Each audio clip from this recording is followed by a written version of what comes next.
Assalamualaikum warahmatullahi wabarakatuh. Selamat datang kembali di channel Hikmah Misteri. Dan tentunya masih bersama saya Mas Nara. Apa kabar kalian semua? Semoga selalu baik-baik saja, sehat badannya, dilimpahkan rezekinya, dan dihindarkan dari segala mara bahaya. Amin. Di kesempatan kali ini saya akan menceritakan sebuah cerita drama rumah tangga dengan judul Cinta Galuh, melanjutkan dari part sebelumnya. Oke, seperti biasa sebelum ke ceritanya, bagi kalian yang belum subscribe channel ini, silahkan bisa subscribe dulu lah. Dan aktifkan lonceng notifikasinya agar kalian tidak ketinggalan cerita menarik dari channel Hikmah Misteri yang akan selalu menggetarkan hati kalian. Dan jangan lupa juga untuk share and like tentunya, agar Mas Nara lebih semangat lagi untuk menghibur kalian. Oke, kalau sudah, terima kasih, and so just try keep up with me.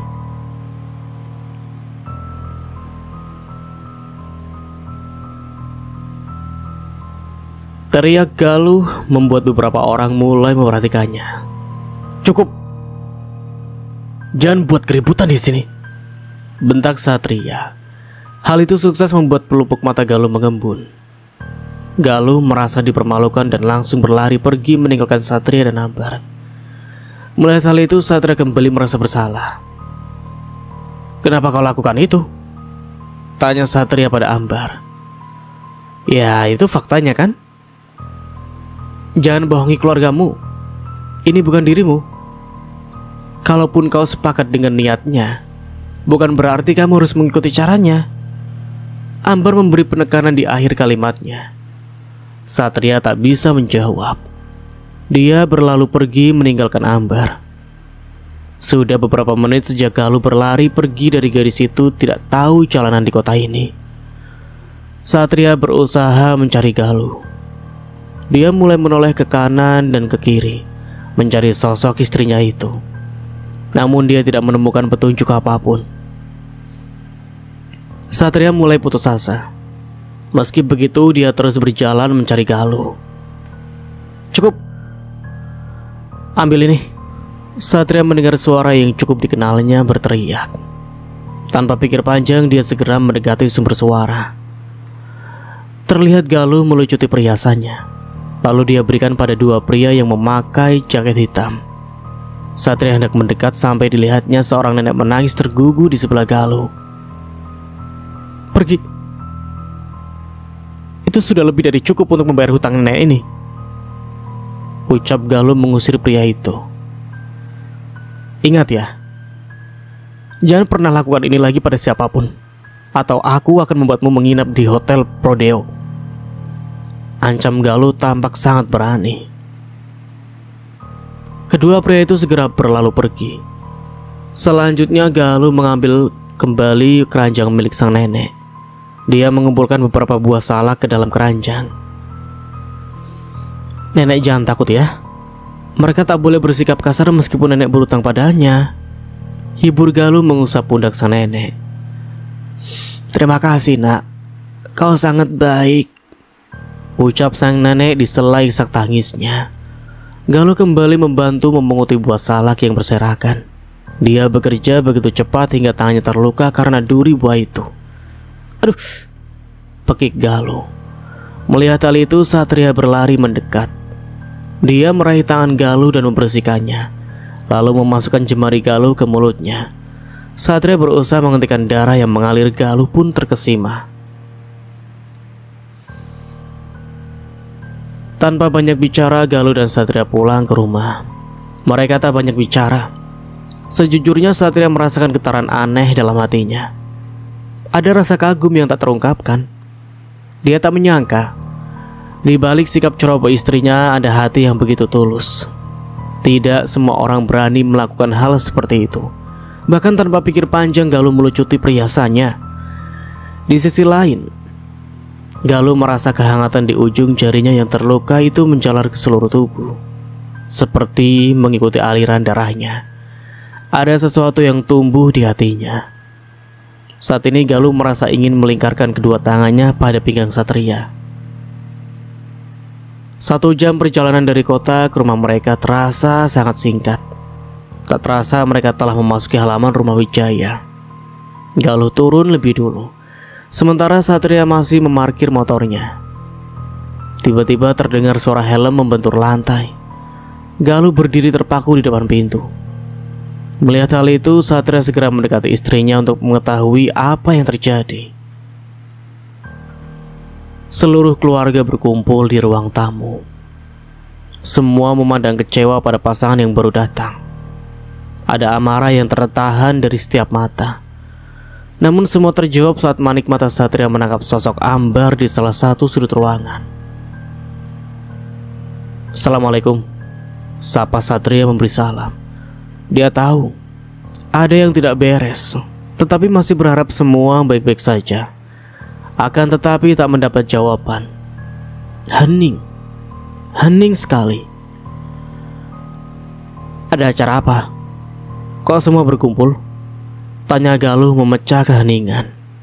Tiba-tiba Indra bangkit dari tempatnya. Dia memegang tangan pergelangan tangan Galuh. "Kita pulang, Duk," ajak Indra. Tapi kenapa, kek?" tanya Galuh mencoba melepaskan tangannya. Indra tak menjawab dan mencengkeram lebih erat.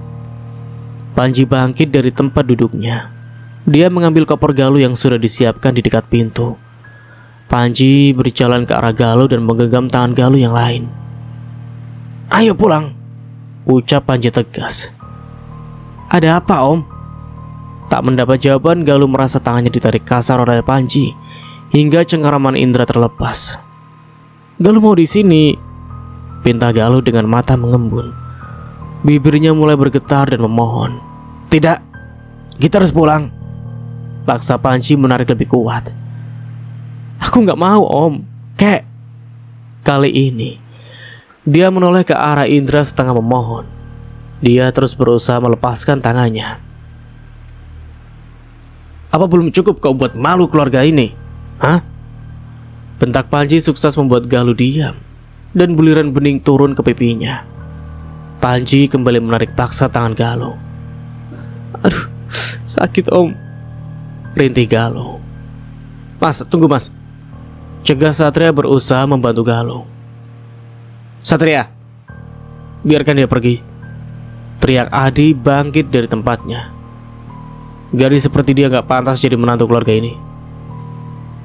Bisa-bisanya dia berpikir agar Romoyai meninggal," lanjut Adi. Kini Galuh ngerti Ambar telah mengungkapkan segalanya. Satria juga mendadak lemas mendengar ucapan ayahnya. Panji kembali menarik Galuh pergi. Gadis itu masih menoleh memandang Satria. Dia tak lagi merasakan sakit di tangannya. Hatinya jauh lebih sakit. Indra yang tertinggal beberapa langkah berpamitan dan memberi salam, lalu menyusul Galuh dan Panji. Satria sempat menghentikan langkah Indra. "Kakek tahu sikap Galuh buruk. Kakek pikir kamu bisa membimbingnya. Tetapi kakek salah. Sepertinya kamu juga tak menginginkan hubungan ini," ucap Indra membuat hati Satria tertusuk sembilu. "Bikin malu. Bapak pikir kamu sudah dewasa. Ternyata," ucap Adi mengungkapkan kekecewaan. "Untung Nak Ambar cerita semua. Entah sampai kapan kalian mau menipu kami. Gadis itu memang tidak baik," sambung Rati. "Satria hanya belum siap, Nek. Kalian memaksa kami bersama tanpa memberi kami kesempatan untuk saling mengenal. Kami butuh waktu tetapi tidak ada yang mengerti." Wes, cukup. Semua ini salahku," potong Wijaya. Wajah renta itu tampak semakin terluka. Dia bangkit dengan tertatih. Untung Arya dan Lia sigap membantu. Namun Wijaya menolak dan berjalan masuk ke dalam kamarnya. "Ingat ya, Mbah Putri tidak mau lihat gadis itu lagi," tegas Rati sebelum berlalu pergi. Selanjutnya Adi dan Lia juga pergi meninggalkan ruangan. Ambar bangkit dari perjalanan mendekati Satria. Sesekali menoleh memastikan semua sudah benar-benar pergi. "Ini yang terbaik. Pintunya sebelah sana," potong Satria. Ambar menelan salivanya dan bergegas pergi. Ada rasa sakit, kecewa, marah yang sekaligus menyerang relung hati Satria. Perasaan ini baru kali ini dirasakannya. Dia meninju dinding sekuat tenaga. Di tempat lain, Panji menghakimi Galuh. Gadis itu hanya menunduk dan menangis. Dia tak sekalipun menyangkal atau membela diri. Dia yang seharusnya bahagia karena semua berakhir. Sebaliknya, dia malah merasa kehilangan. Bisa-bisanya kamu berpikir sepicik itu. Om gak nyangka ini dari kamu. Galuh, bentak Panji. Sudah, Le. Biarkan dia istirahat. Biar dia pikirkan baik-baik kesalahannya. Indra menghentikan kemarahan Panji. Namun ucapannya seperti pria yang putus asa. Panji menggebrak pintu. Galuh sedikit terlonjak dibuatnya. Bukankah kakek bilang aku boleh mencobanya? Tanya Galuh lirih. Apa kau pikir pernikahan itu permainan? Indra balik tanya.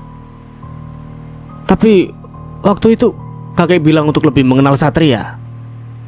Waktu kamu setuju menikah dengan Satria, kakek pikir kamu sudah merasa cocok saat pertama kali bertemu dengannya.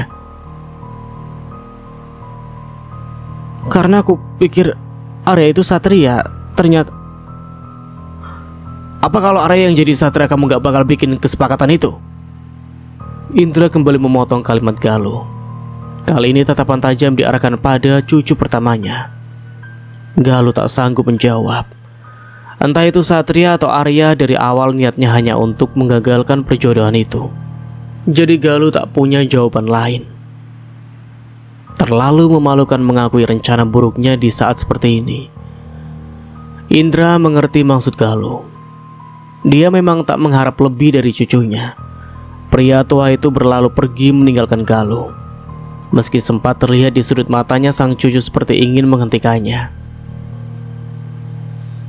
Galuh merasa sangat bersalah. Gadis itu tak pernah merasakan ini sebelumnya. Apapun yang diinginkannya selalu didapatkan. Hanya satu permintaan keluarganya menikahi Satria, tetapi dirinya menolak sebelum mencoba. Bodohnya, dia malah membuat rencana yang kini menghancurkan dirinya sendiri. Apalagi saat ada cinta bersemi di hatinya. Galuh merasakan sesak di dadanya, seperti ada sesuatu yang menghujam begitu dalam. Gadis itu berlari ke kamarnya, tengkurap di atas ranjang menyembunyikan tangisnya di balik bantal. Dia terus menangis hingga air matanya mengering. Galuh bangkit dan duduk. Dipandang jari telunjuknya yang terluka. Rasa hangat kembali menjalar di tubuhnya. Sosok Satria muncul dalam ingatannya. Beberapa hari yang begitu berkesan. Sebuah senyuman tergambar di bibir Galuh. Tiba-tiba terdengar ketukan dari jendela. Saat itu hari telah petang. Lalu siapa yang mengetuk pintu? Perlahan Galuh mendekat jendela dan mengintipnya. Satria? Seru Galuh lirih hampir tidak percaya dengan yang dilihatnya itu. Dia segera membuka jendela selebar mungkin, lalu mengucek kedua bola matanya. Kamu gak mimpi, dan aku bukan hantu kok, oke? Ucap Satria. Tunggu, aku turun, kata Galuh. Dia hendak naik ke atas jendela. Kamu gak bisa ya? Lihat pintu aja, tanya Satria. Iya. Kenapa jadi kayak maling ya? Tapi nanti ketahuan kakek sama Om Panji kalau lewat pintu. Lewat jendela aja deh. Ya udah terserah, jawab Satria menggaruk kepalanya yang tidak gatal. Dia hendak berjalan pergi. Bantuin, pinta Galuh. Satria balik lagi. Lalu dia bantu Galuh melompat jendela. Beberapa menit kemudian keduanya berjalan menyusuri jalan kampung yang sudah sepi. Keduanya masih diam dengan pikiran masing-masing. Ada rasa bahagia bersama, rasa aman saat bersama. Namun keduanya tak sanggup memecah keheningan. Aduh, pekik Galuh tiba-tiba. Kenapa? Tanya Satria kaget sekaligus panik. Ini duri keinjak, jawab Galuh meringis. Sontak Satria berjongkok memeriksa kaki Galuh. Gelapnya malam membuat pandangan mata Satria terbatas. Dia membawa Galuh ke bawah lampu jalan. Tak ada duri yang menusuk, tetapi kaki Galuh tergores. Satria meniup luka itu. Saat itulah Galuh sadar dan salah tingkah. Sudah nggak apa-apa kok, cegah Galuh. Yakin? Tanya Satria masih terlihat cemas. Iya, jawab Galuh gugup. Segera berjalan menjauh. Satria menyusul kemudian. Matanya masih memandang kaki Galuh. Dia ingin memastikan Galuh benar-benar tidak terluka. Perhatian itu muncul begitu saja tanpa disadari Satria.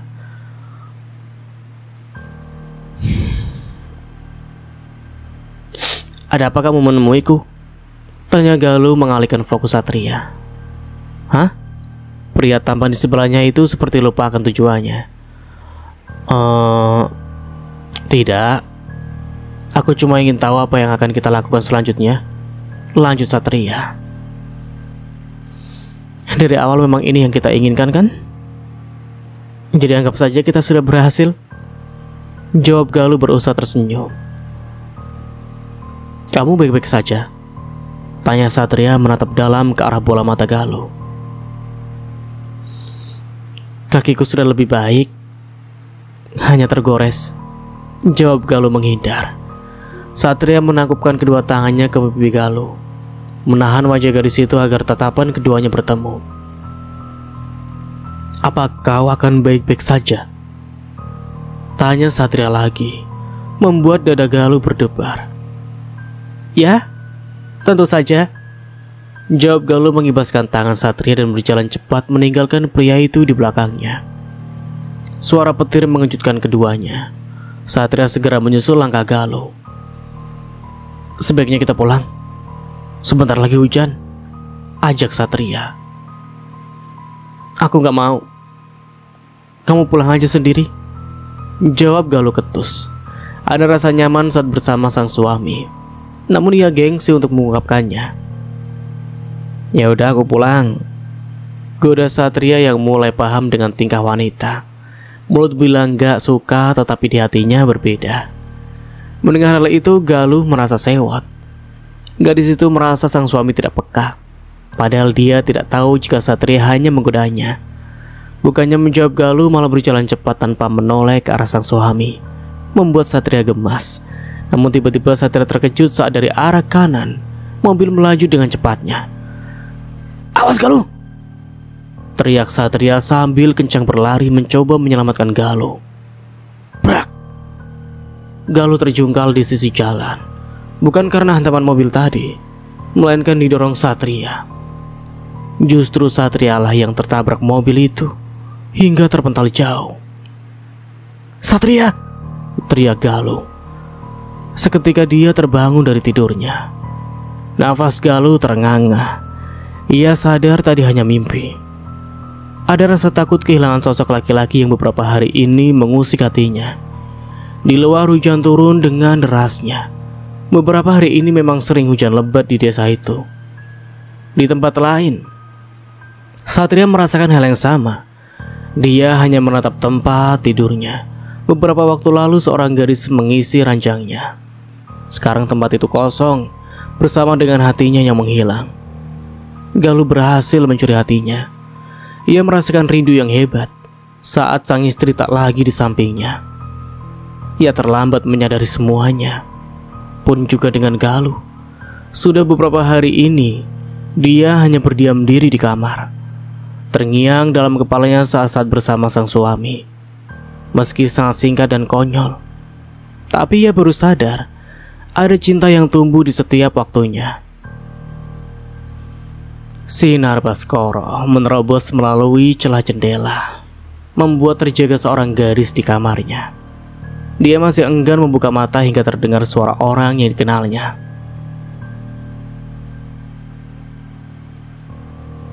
Perjodohan ini akan kita batalkan. Sebentar lagi keluarga Romo Wijaya datang. Satria akan mengucapkan talak. Galuh segera membuka matanya lebar. Rasa kantuknya seketika menghilang. Talak?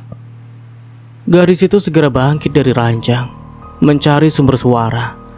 Dia berjalan cepat ke arah ruang tamu. Seluruh keluarga berkumpul di sana. Indra, Panji, dan kedua orang tuanya. Mata Tias tampak sembab. Ramdan juga membuang muka dengan menatap Galuh. Un juga Indra dan Panji semuanya memperhatikan kekecewaan pada Galuh. Hal itu membuat Galuh merasa sakit yang amat sangat. Dia merasa sendiri sekarang. Seluruh keluarga mengacukannya. Embun di pelupuk matanya luruh begitu saja. Galuh tahu Galuh salah, tapi kenapa tidak ada yang mengerti posisi Galuh sih? Setidaknya pikirkan perasaan Galuh, ucap Galuh di sela isak tangisnya. Dia segera berlari pergi meninggalkan rumah Indra. Air matanya semakin deras, tetapi tidak menghentikan langkahnya. Dia terus berlari menuju luar desa. Gadis itu tak peduli meski kakinya menginjak lumpur akibat hujan semalam. Namun naas, dia terpeleset saat berada di atas jembatan. Sedetik kemudian dia sudah bergelantungan di atas sungai. Galuh berteriak meminta tolong, tetapi tidak ada jawaban. Dia terus berusaha menggapai dahan yang lain. Usahanya tak jua membuahkan hasil meski tenaganya mulai habis. Galuh menatap ke bawah. Bebatuan tajam siap menyambut tubuhnya jika dia terjatuh. Jika ini akhir hidupku, aku ikhlas. Bukan karena aku putus asa. Aku telah berusaha untuk hidup. Maafkan aku ya Allah, bisik Galuh dalam hati. Dia memejamkan mata sejalan dengan melemah tenaganya. Gadis itu tak sadarkan diri dan pegangannya terlepas. Tepat saat itu seseorang meraih tangan Galuh. Sekuat tenaga dia menarik tubuh Galuh yang tak sadarkan diri.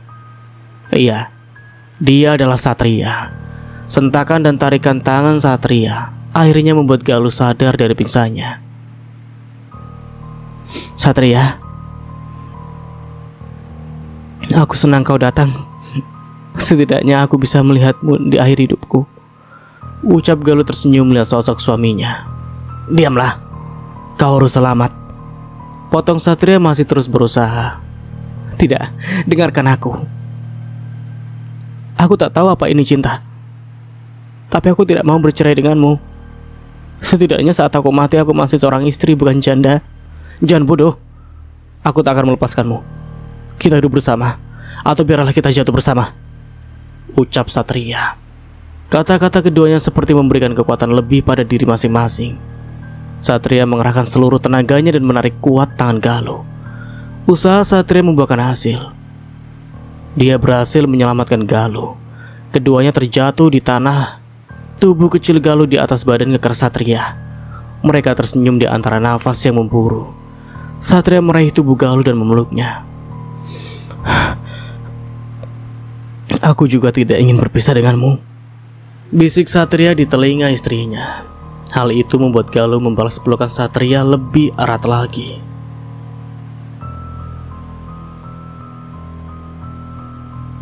Sedang apa kalian? Teriak Panji dari ujung jalan. Sontak keduanya melepaskan pelukan. Om Panji, desis Galuh. Apa ini? Tanya Panji saat tepat berada di depan keduanya. Anu mas, Galuh mau mati, potong Galuh. Terang saja kedua pria yang menyayanginya itu menatap ke arah Galuh. Satria bingung dengan ucapan sang istri. Panji terkejut mendengar ucapan keponakannya itu. Galuh gak mau pisah sama Satria. Lebih baik Galuh mati daripada cerai. Lagi pula perceraian itu dibenci Allah, terang Galuh. Astagfirullah, Galuh. Kau pikir bunuh diri juga gak dosa? Sangkal Panji. Sama-sama dosa, mending mati daripada hidup tapi menderita, jawab Galuh lagi. Jadi maunya kamu apa? Panji menyerah. Bantu hubungan kami, Om. Panji tampak berpikir. Satria masih memandang penuh tanya. Galuh mengedipkan mata agar Satria percaya dengan rencananya. Galuh dan Satria berjalan di halaman sebuah rumah. Tidak terlalu besar, tetapi cukup bersih. Mereka memutuskan mengontrak rumah berdua saja. Berkat bantuan dari Panji, keduanya melarikan diri. Apalagi mereka juga mendapat dukungan penuh dari seseorang. Siapa lagi kalau bukan Wijaya? Le, tegur Wijaya saat Satria mengemasi baju-bajunya. "Yai," gumam Satria kaget sembari menyembunyikan tas di belakang tubuhnya. "Apa itu?" tanya Wijaya lembut. Mboten Yai." "Ya wis, jangan lupa berkas kamu di bawah. Siapa tahu butuh," ucap Wijaya sebelum melangkah pergi. Satria sadar jika rencananya diketahui oleh kakek buyutnya itu. Dia segera berlari keluar mengejar panutannya.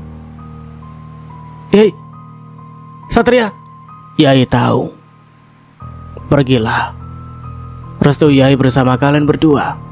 Cepatlah, sebelum orang tuamu pulang." "Yai tidak marah. Yai tahu kalian butuh waktu. Yai juga tahu kalian bersalah. Tetapi tidak adil menghukum tanpa mendengarkan penjelasan kalian. Janji Yai pada sahabat di waktu perang akan terlaksana. Lalu kenapa harus kami cegah? Yai selalu mendukung kalian. Pergilah." Satria tersenyum haru. Dia mengecup punggung tangan kakek buyutnya, lalu melesat pergi meninggalkan rumah itu. "Apa selanjutnya?" tanya Galuh. "Tunggu, Mas Panji akan datang mengantarkan baju-bajumu," jawab Satria terlihat tegang. Maafkan aku, karena aku..." Sudah, jangan dibahas lagi." Galuh langsung diam. Dia menunduk menyembunyikan rasa takutnya. Sejujurnya gadis itu merasa dilema. Apakah keputusan kita ini salah? Sebuah pertanyaan lolos dari bibir tipisnya. Kini Satria langsung menoleh cepat dengan tatapan tajam. Ada binar penuh tanya dari manik hitam itu. Pandangan menghakimi pada sosok gadis yang sedang dia perjuangkan. "Kau berubah pikiran?" tanya Satria akhirnya. "Bukan, aku hanya ingin tahu.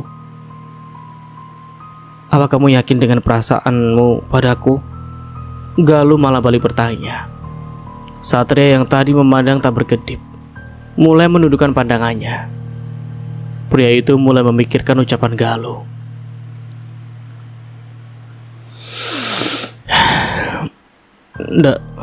Dari awal aku tak berniat menolak perjodohan ini.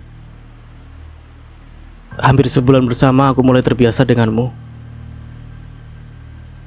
Saat berpisah, ada perasaan kehilangan yang tak bisa dijelaskan. Aku tak tahu apakah ini cinta,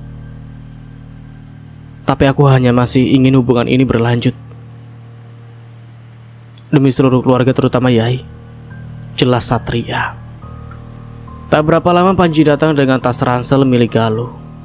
Dia terlihat aneh. Tidak ada ketegangan atau apapun seperti yang terlihat pada Galuh dan Satria. Sebaliknya Panji terlihat santai.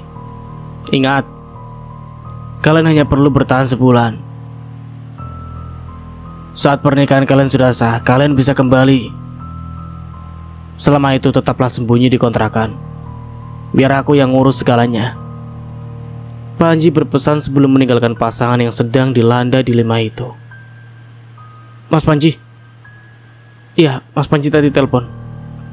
Dia bilang besok kita akan menikah di KUA," ujar Satria pada sang istri saat mereka tengah sarapan berdua. Mendengar itu, Galuh sampai tersedak. Tak menyangka jika Satria akan mengatakan hal demikian secepat itu. Dengan cepat Satria memberikan minum padanya. Kamu serius, Mas?" tanyanya memastikan. Mata Galuh terlihat berbinar. Tapi ucap Galuh terpotong. "Kenapa? Kamu gak seneng?" tebaknya. Satria menghentikan sarapannya sejenak untuk mendengarkan jawaban Galuh. "Di saat seperti ini, apa mungkin keluarga kita mau merestui lagi?" "Aku gak yakin, Mas," ungkap Galuh begitu sedih. "Kamu tenang ya, ada aku. Kita akan hadapi ini bareng-bareng." Pasti semua akan baik-baik saja. Kita akan menikah dengan atau tanpa restu dari mereka, jawab Satria mencoba menenangkan wanita di hadapannya itu seraya menggenggam erat tangan Galuh dengan lembut. Seketika wajah Galuh kembali berseri, karena Satria kini benar-benar memperlakukannya dengan baik. Untuk pertama kalinya Galuh merasa nyaman meski jauh dari keluarga. Pria di hadapannya itu menjadi zona nyaman terbaru. Keesokan harinya mereka berdua sibuk. Satria sudah siap dengan baju hitam putihnya. Galuh memakai kebaya sederhana yang disewa dari salon. Hari ini pernikahan mereka di KUA akan diterapkan. Mereka pergi tanpa banyak bicara. Sejujurnya mereka tidak tahu harus sedih atau bahagia. Mereka turun dari motor dan masuk ke kantor KUA. Penghulu serta saksi sudah siap di dalam ruangan. Mereka segera dipersilakan duduk. "Tunggu!" teriak Ramdan tiba-tiba muncul di depan pintu ruangan. "Pernikahan ini tidak bisa terjadi," lanjutnya. Galuh dan Satria seketika berdiri. Mereka tidak menyangka akan tertangkap di detik terakhir. Tanpa sadar Galuh menggandeng lengan Satria. Dia mencengkram erat suaminya. Menyadari hal itu, Satria mengusap jemari Galuh. Dia mengisyaratkan agar Galuh tenang. Tak lama keluarga yang lain juga datang. Anehnya, mereka mengenakan baju rapi, seperti akan datang ke kondangan.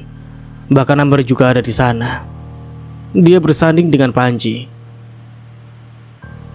"Setidaknya pernikahan harus ada walinya kan?" ucap Ramdan. Galuh yang tadi takut dan cemas menghambur ke arah pria yang membesarkannya. Dia menangis sejadinya. Ucapan maaf beberapa kali keluar dari bibirnya. Sudah, nanti bedaknya luntur loh," hibur Ramdan mengusap punggung putrinya. Suasana haru menyelimuti seluruh ruangan.